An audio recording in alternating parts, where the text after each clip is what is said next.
बिहार के पूर्व डीजीपी गुप्तेश्वर पांडे को लेकर एक बड़ी खबर हमारे सामने है। जी हां, नमस्कार, मैं हूं अभिषेक तिवारी। आप देख रहे हैं लाइव बिहार। बिहार में विधानसभा चुनाव की तारीखों के ऐलान होने के बाद ही तमाम नेताओं की जो सरगर्मी है वो काफी तेज हो गई है।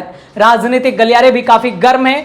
कौन सी सीट किसके खाते में जाएगी, कौन कहां से किसका उम्मीदवार होगा, इन सब बातों को लेकर अभी पूरी तरीके से पेंच को सुलझाया नहीं जा चुका है। इसी बीच बिहार के पूर्व डीजीपी गुप्तेश्वर पांडे ने इस्तीफा दिया, यानी वीआरएस लिया। वीआरएस लेने के बाद जदयू का दामन थाम लिए। बक्सर से विधानसभा चुनाव लड़ने की चर्चाएं तेज हो गई। अब खबर यह आ रही है कि बक्सर की सीट बीजेपी के खाते में है। तो क्या होगा, बक्सर से कौन उम्मीदवार होगा?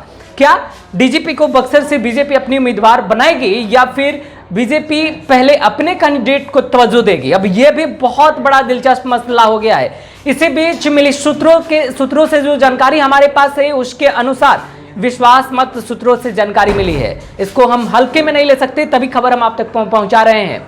जो डीजीपी गुप्तेश्वर पांडे हैं वो आज बीजेपी में शामिल होने वाले हैं, यानी चुनाव लड़ना उनका तय है।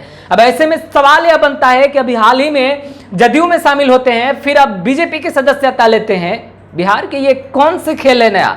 आखिर बिहार के डीजीपी चाहते क्या हैं? पहले प्रशासनिक सेवा से वीआरएस लेते हैं, फिर जदयू की सदस्यता लेते हैं। सूत्रों से जानकारी मिलती है कि आज बीजेपी की भी सदस्यता लेंगे। चुनाव लड़ेंगे या नहीं लड़ेंगे, अभी इसमें भी सामंजस्य है, क्योंकि डीजीपी से जब भी इस मसले पर बातचीत होती है अपना पत्ता वो नहीं खोलते हैं। शायद यही वो मसला था, सीटें कंफर्म नहीं थी, टिकट कंफर्म नहीं था, चुनाव लड़ना लगभग बक्सर से तय माना जा रहा था। बक्सर से ही उनको ज़्यादा तवज्जो भी मिलेगा। बक्सर के वो उनका लोकल आप ये कह सकते हैं कि गृह जिला है। और ऐसे में अगर हम बात करें बिहार के डीजीपी को लेकर, तो अब तमाम तरीके के कयास अब भी लगाए जा रहे हैं। अगर देखने वाली बात है आज वो बीजेपी में शामिल होते हैं या नहीं होते हैं। बीजेपी में शामिल होने को लेकर के जो खबर हमारे पास आई है वो आज किसी भी वक्त बीजेपी का दामन थाम सकते हैं और बीजेपी के टिकट पर ही बक्सर विधानसभा क्षेत्र से ताल ठोकेंगे। क्या होगा उनका? जो बक्सर में पुराने कार्यकर्ता हैं, आखिरकार बीजेपी कार्यकर्ताओं की पार्टी कही जाती है, तो कार्यकर्ताओं से क्या राय मशवरा हुआ है? क्या डीजीपी के सिर्फ पदभार और कार्यशैली को लेकर के वहां से इनको टिकट दिया जा रहा है? तमाम तरीके के सवाल तो अब बीजेपी पर भी उठेंगे।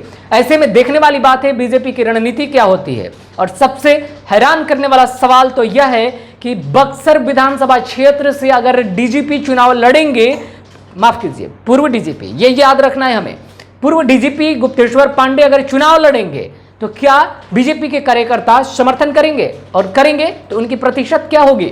जनता पर बीजेपी के तरफ से उम्मीदवारी घोषित किए जाने के बाद गुप्तेश्वर पांडे कितना प्रभाव बना पाएंगे? क्योंकि जो बीजेपी का उम्मीदवार लगातार उस क्षेत्र में अपना वर्चस्व स्थापित कर चुका है, जिसका बोलबाला है, जो ये चाहता था या बताता था कि हमारी उम्मीदवारी लगभग यहां से तय है और इस बार हम फिर अपनी उम्मीदवारी बीजेपी के टिकट पर ही घोषित होगी हमारी। और ऐसे में अब अगर सीट बदल जाए तो कार्यकर्ताओं में नाराजगी भी बीजेपी को झेलनी पड़ेगी।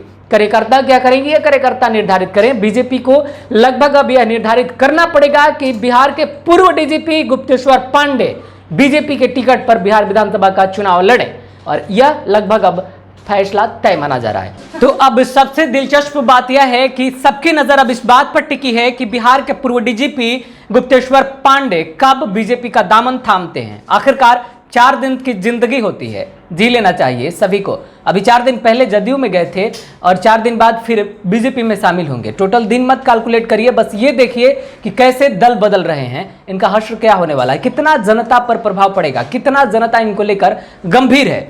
यानी 2020 महज बदलाव का ही नहीं, नए तौर तरीकों के लिए भी जाना जाएगा। फिलहाल इस रिपोर्ट में इतना ही। जैसे ही डीजीपी शामिल होंगे हम फिर वो खबर भी आपको पुख्ते तौर पर बताएंगे, मुहर लगाकर। देखते हैं क्या होता है आगे।